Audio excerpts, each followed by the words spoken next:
the executive director and one of the founders of the Hirsch Academy. We are a school for neurodivergent students ages 5 to 14 years old, and we're in Atlanta, Georgia.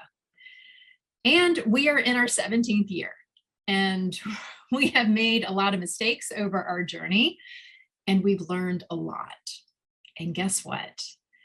I'm going to tell you 2 things I wish we had known in our beginning years, especially as it relates to our topic today of building autonomy and agency. So number 1, listen, learn, and collaborate with self-advocates. I wish we had been doing this from day 1. It took us over 10 years before we started bringing in the real experts. So that's individuals that live a similar experience as our students. Makes sense, right? Because once we started collaborating and learning from neurodivergent adults, we have not looked back. Their advice, their feedback changed how we supported curriculum, how we supported communication access, and really our whole belief system around presumption of competence, which I know you'll be learning a lot more about over the course of your trainings. And we even learned how to structure our classrooms better with their advice. So it was essential. It was a game changer. That was number 1. Number 2, understanding and appreciating the difference between independence and autonomy. Because many of our families talk about their wish for our children to become more independent. But when we started learning from self-advocates, they help shift our thinking.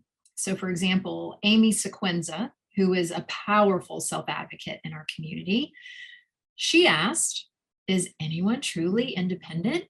Don't we all rely on each other in different ways? And she challenged us, what does being independent really even mean? Because from her point of view, if she's making the decisions of how she wants to communicate in that moment or what time she gets dressed that day, that is her making the decisions. That is giving her agency over her body and over her life. So our students, they might need support in executing a science experiment or an art project or opening their containers for lunch. But that doesn't mean they can't have agency over those actions. They can communicate to us how they want to execute the science experiment, for example. Would they prefer guiding our hands? Would they prefer communicating on a keyboard to a classmate of what steps should be first? The onus is on us, the educators and caregivers, to make sure we step back and give them that right to choose. So, can we shift our thinking from building independence to building agency and autonomy, where our students, they themselves can set their own goals, they can make their own choices, they can advocate for themselves? My name is David Teplitz. I am a 26-year-old political science major at the University of California at Berkeley. In June, I will graduate with a 3.9 GPA, which is highly unusual for a non-speaking, very apraxic, autistic individual like myself. Most of my peers have spent their lives in very limited special education classrooms and have never acquired a means to communicate. I was very fortunate to have been born into a family that was able to fight for my right to a typical education, and was able to afford the multitude of therapies that gave me access to a means of communication. I did not learn to type by any particular methodology. When I was 5 years old, my brilliant ABA therapist and speech pathologist devised a way for me to learn to type, and therefore, communicate. I find it interesting that the word autism, like autonomy, has the same Greek word as a root, auto, meaning self. Autonomy refers to self-government and responsibility for the control of one's life. Autonomy is often denied to autistic individuals, especially the non-speaking ones. I think that communication is the most important part of agency and autonomy. Without being able to communicate, I could not tell people what I need, or what I want to do. meaning even the smallest decision would be denied to me. How would I have ever accessed education without a means of communication? Without a basic education, I would not have the ability to make proper decisions. I would not be able to contribute to society. In essence, I would be denied a self. We've come to a part of the course that parents and educators ask about frequently. How do I get my child or student to be an independent communicator? When will they just be able to sit down and type their answers in class without adult support? I think you know us well enough by now to know we won't be giving you any sort of recipe or timeline. We know that all learners are unique in their journeys and take steps towards more independence at their own paces. So before we go any further, let's take a few minutes to talk about the differences between independence and agency and autonomy. It will help guide the rest of this discussion. Independence means you don't need or accept care or help from others. If you're an independent swimmer, you don't need the support of flotation devices or someone to hold you up in the water. If you're an independent bathroom user, you don't need assistance using the toilet. As an independent communicator, then, you would be able to sit down and compose and share thoughts without assistance from anyone else. Complete independence is not always possible for every person. Judy Heumann is a powerhouse disability rights advocate who held high-level positions in both the Clinton and Obama administrations. She co-founded the World Institute on Disability. She served as the World Bank's first advisor on disability and development. Disabled Americans owe an enormous debt to Heumann for her activism that helped get Section 504 of the Rehabilitation Act of 1973, the first U.S. federal civil rights protection for people with disabilities, signed. If this hadn't happened, most of the students we're hoping to support in this course might not even be allowed in or able to access public schools. She's an absolute legend. And she needs assistance. She needs assistance using the bathroom, moving into and out of her wheelchair, and with other aspects of life and work. We don't view this as negating her work or making her a less valid contributor to society, do we? Academy Award winner Marlee Matlin is deaf and has starred in plenty of films and TV roles. She's also won a Golden Globe, been nominated for 2 others, and has been nominated for 4 Emmys. Matlin and so many other deaf people require the presence of an ASL interpreter to accompany them to their jobs. Does this mean they're not actually capable of independent communication? Well, clearly we don't believe that. And we want to make sure we're drawing a parallel between the invaluable role that sign language interpreters and personal assistants serve and the role that communication partners serve to non-speakers. So we want to be careful with what we present in this course when we talk about independent communication. We're not espousing a view that the only true communication is possible with complete independence. And that said, I can imagine that most of us want to help students develop the ability to do all things with more independence. So we'll take a look at strategies you can use to help you accomplish this goal. But we want to first investigate the ideas of agency and autonomy and posit that these 2 concepts are perhaps the ones we need to strive for the most. So agency and autonomy go hand in hand, even though they are slightly different. For our purposes, though, we're going to talk about both agency and autonomy together and their effect on self-determination. When we discuss agency and autonomy, we're referencing the ability to exert control over decisions in our own life.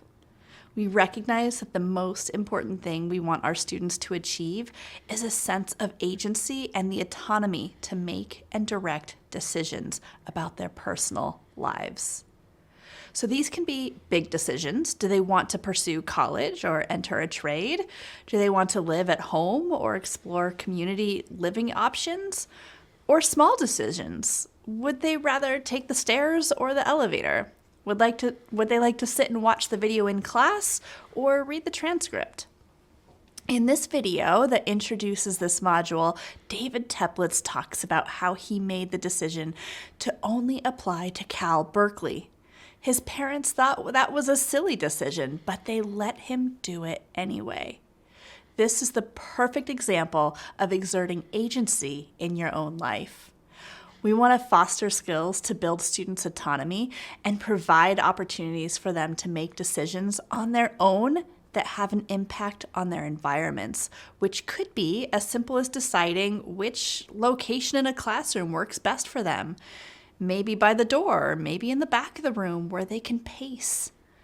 This simple choice takes into account their needs for movement or a quick exit and effectively makes the classroom a more customized space for them without ever changing its design. So even as a person may rely on the support of another human, such as personal care assistant or a sign language interpreter or a communication partner to participate in their daily lives, we want to make sure we're setting up systems to allow these individuals to make decisions for themselves. As you build your communication skills together, be mindful of creating purposeful opportunities for your students to make meaningful decisions about their educational and social environments. Even if a student is still using choices to communicate most reliably, you can help them build their sense of agency by providing them ownership over those choices. Think about decisions a non-disabled student would get to make for themselves and find ways to build those choices into your student's day. Would you like to eat in the cafeteria or in the courtyard today? You have 3 things on your to-do list. Which would you like to tackle first? Hello, my name is Judy Human, and I'd like to thank you for inviting me to speak with you for a few minutes.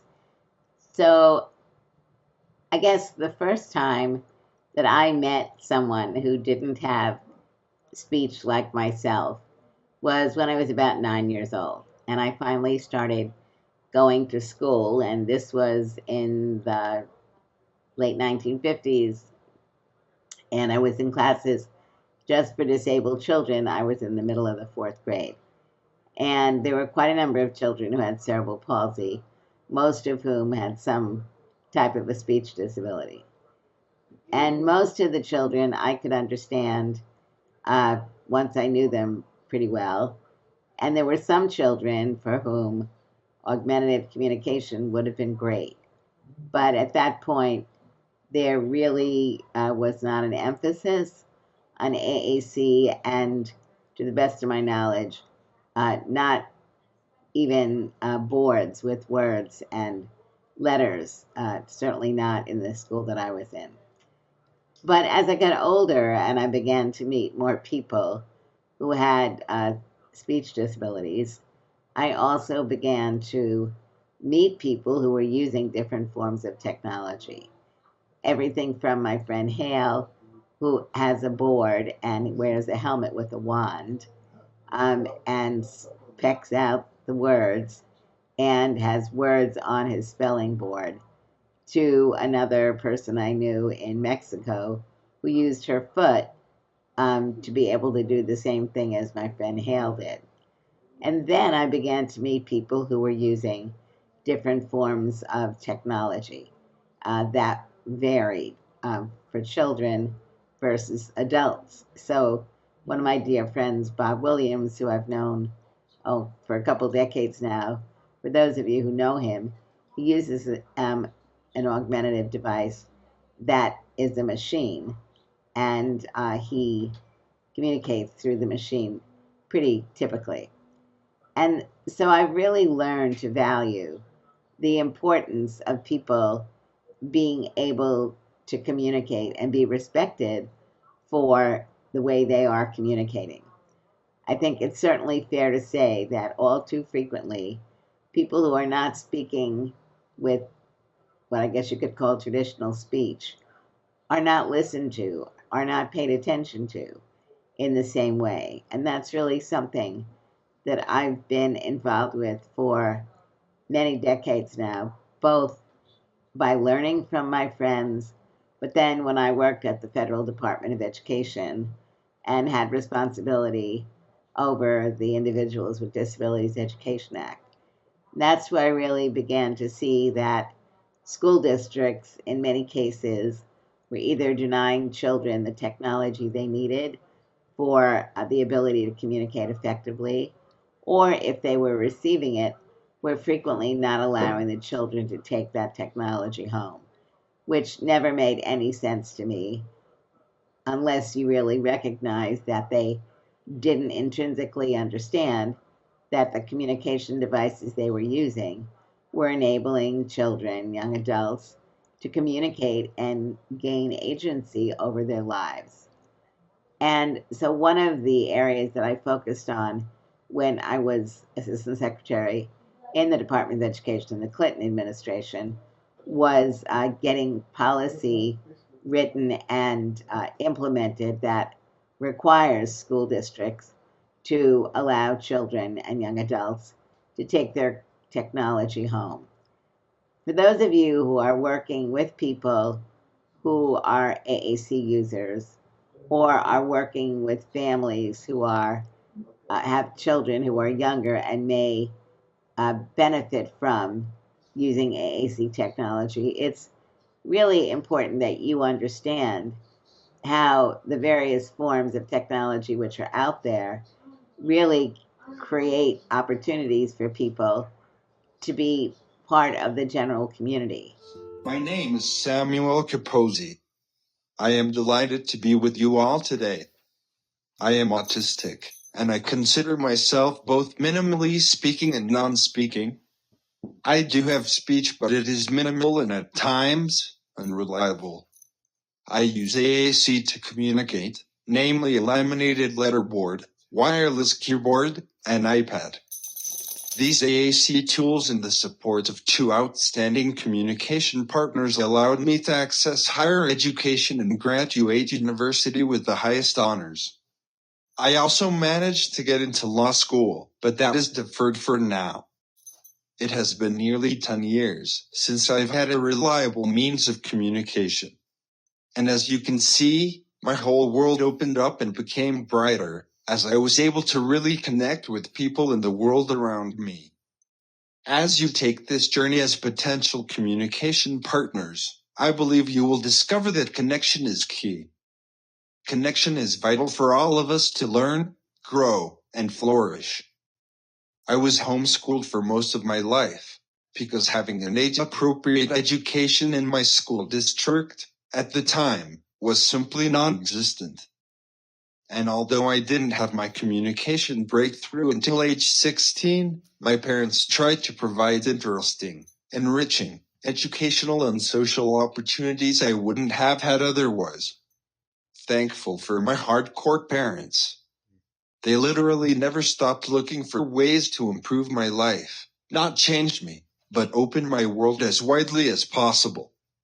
They aimed to live in understanding with me, which meant so much because I was so very misunderstood, as are most non-speaking autistic students.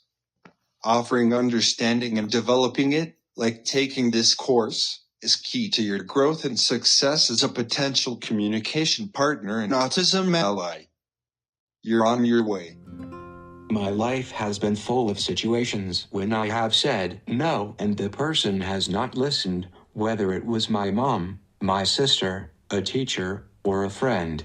I am too often ignored because I cannot communicate traditionally. I instead have to rely on someone to stop and ask permission before I can say no. The International Communication Project describes the importance of communication in our society. They write, "Communication is at the heart of who we are as human beings. We connect and interact, exchange information and ideas, all of which is made possible through communication. Communication is intrinsic to our humanity as social beings. Our relationships are built and maintained through communication. Our education and work depend on communication, and our participation in justice systems, political and civil life are all negotiated through communication. Being a communication partner to someone who uses or is learning to use text-based multimodal communication is going to be a new role for many of you. And it may be a role that feels a little confusing at times, especially if you're taking it on in a school or academic environment. However, supporting communication is crucial to who we are as human beings, so we want to make sure we're doing it well. For many of us in school systems, we have a clear picture of what our job is, whether it's a classroom instructor, a department supervisor, or a classroom aide. The job of a communication partner looks different from all of these. especially once we start framing that role within the context of someone who ensures the communication rights of our non-speaking students and that they're being upheld and respected. While the bigger issue of communication rights is something the disability community addresses in a variety of forums and platforms, we're going to focus on some key issues related to communication rights and ethics as they pertain to your work in educational environments. We'll include links to more places you can continue learning about communication rights in the resource section. And one of the first things we teach our students is a way to say no to something.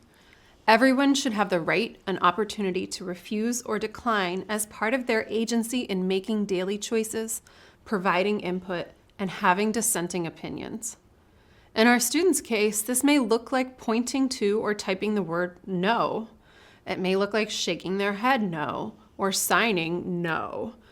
Teaching a student how to refuse something and honoring their refusal is a powerful tool in building trust, empowering the student, and paying attention to the communication rights of non-speakers. A refusal to communicate is also communication. We can't pry words out of our speaking students' mouths, so although we can encourage and prompt for initiation, we need to respect a student's refusal to answer. And often in compliance models, students are never allowed to refuse to answer or to do something that is asked of them. The implicit or even at times explicit understanding is that if a teacher or therapist gives a direction, it must be followed. If the student doesn't follow, they are deemed non-compliant. And we all know that's not always the case. We've all met students who develop their own refusal strategies if they are not taught how to say no, and are also not taught that it's okay to say no. When we shift our thinking to what happens if we ask a neurotypical student, one who's able to speak, to do something and they don't do it, we can start to see how ridiculous this insistence on compliance is. So let's say I ask this neurotypical student to point to the word weather, and they don't do it. Do I physically manipulate their hand to point to this word? Would I withhold their access to their snacks, friends, or belongings until they did it? Really stop and think for a minute. What would you do if one of your non-disabled students refused to point to a word? You can even pause the video if you want and think through this.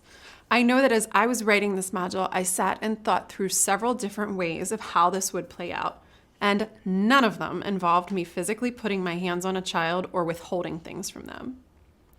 We need to be asking ourselves why we often demand compliance from non-speaking students when we wouldn't do the same with their non-disabled peers. When I was working with students who communicated by spelling and typing in a middle school here in Maryland, my students had a resource period at the end of each day to work on assignments that required extended time, finish assessments, or even be retaught concepts that they might have missed in class. And each day, most of my students had a to-do list of things they needed to work on. Although I made suggestions for how to prioritize work, it was ultimately my students' decision which assignments to work on when. Sometimes they told me no. Now, we understand that when you're working within the structure of a school system, you don't have unlimited flexibility in the ways you can adapt work or the accommodations you can provide. Time constraints of a grading period mean that while students can have extended time accommodations, they don't have indefinite time. There is a deadline. So what happens if they say no to a particular assignment or assessment? I can encourage them. I can try to problem solve to see if there's a larger issue holding us back from its completion. But ultimately, just like their non-disabled peers, if they don't turn an assignment in, they won't get credit for it. It's a natural consequence that applies to all students. Do you notice that I'm not making them do it? Honoring someone's refusal can be frustrating, but it's a crucial part of supporting communication ethically. In that same vein, just because a student requires my support to communicate doesn't mean that they owe me an answer to questions I ask. Just as speaking people have the choice to not answer questions, so too do non-speaking people.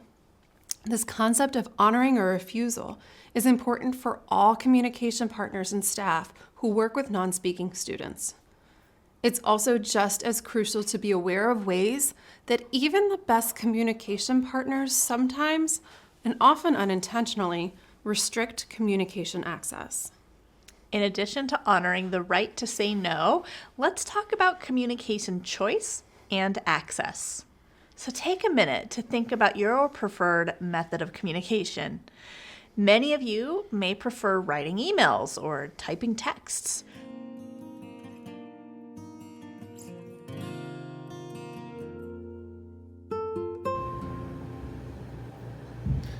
Hi, my name is Harvey Lavoie. I'm Director of Communication Training and Resources at Community Developmental Services, a division of Washington County Mental Health in Barre, Vermont. And I'm here with my partner in crime, Tracy Thresher, disability rights activist, peer mentor, and most importantly, movie star. And we're here to talk about communication, partners, and best practice. From my perspective, the most important thing is to presume competence, always presume competence. Also, be patient, be calm, and persistent, and never give up. I'm going to now read Tracy's thoughts on this important topic.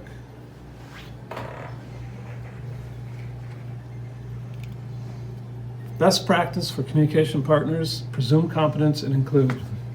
Tracy Thresher. I am now typing real thoughts, and that is possible with well-trained communication partners. The good part is that I have had fantastic, really hard-working partners, and with them I have expressed many thoughts and had good things happen in my life. In my journey with traveling the world to film Wretches and Jabbers, I was able to release the old dark cloak of autism. What an experience that was. My life is now mine to teach others about overcoming communication barriers. I believe it's important to break down barriers of labeling to move to inclusion. My mind has been extremely focused on the power of inclusion. Inclusion, like communication, is paramount to healthy children and long-term success. I want educators to understand that all children benefit from inclusion because all children can make contributions with proper supports. As our society is exposed to the thinking in true reality that presuming competence only increases one's quality of life, I can rest easy at night knowing I have done my part.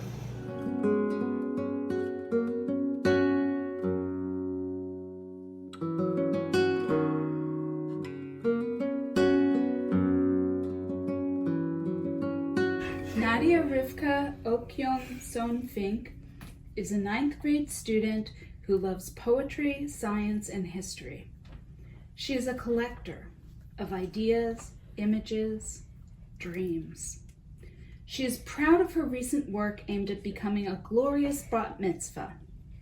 Nadia hopes to help other typers become whatever they gloriously want to become, to dream it and be it. The first time that you open the door to a feeling of true external exchange is a bit like staring straight into the sun. It escapes exact description.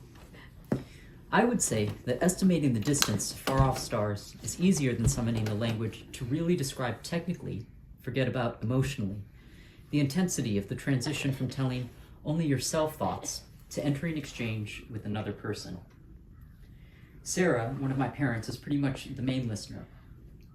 Talking together with parents has, I think, different intricacies that are a little tough to manage sometimes. Kind of like the spelling and big emotions run at each other at right angles. This quite obviously has the really kinetic results you might expect. There are sometimes forces that push out, big bangs resulting.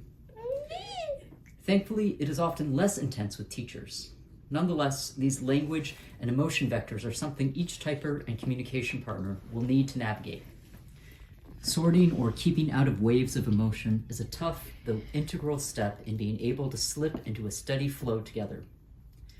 Landing on a light rhythm that suits both of your angles, emotions, intensities. This may sound complicated, but it can happen spontaneously. In fact, talking is in some ways much more susceptible to trouble, since there is rhythmless chaos, loud, fast words with no rhythmic finding. Such so-called communication surrounds us. The first art of intentionally opening your listening senses is the single most important thing that you can do to help your student. It is impossible to overstate the harm an incompetent aid can make in upsetting a fragile neural system already working at peak overload to cope with the many noises, crowds, and visually overwhelming scenes of a typical school. An incompetent or uncaring aid can severely impact the success of a person with autism. Throughout this course, our focus has been on providing you with a solid foundation in the competencies that we look for in good communication partners.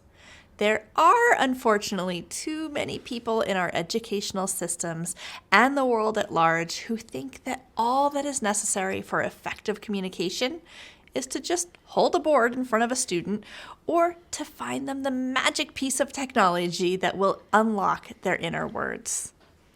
We know from research and experience that this isn't how things work. We know that it takes quality instruction and skilled support for non-speaking students to develop the skills to communicate proficiently. That's why we're providing you with a checklist of best support practices to keep on hand for self-reflection and other considerations to use as talking points for professional development in your educational settings. So you'll find this checklist in the PDF format in the resource section of this module. We are greatly indebted to the Hirsch Academy in Atlanta, Georgia, and to the Center on Disability and Inclusion at Syracuse University for the vast knowledge they contributed to the creation of this checklist. In our module today, we'll review the items on this checklist that pertain to qualities of ideal communication partners and effective training.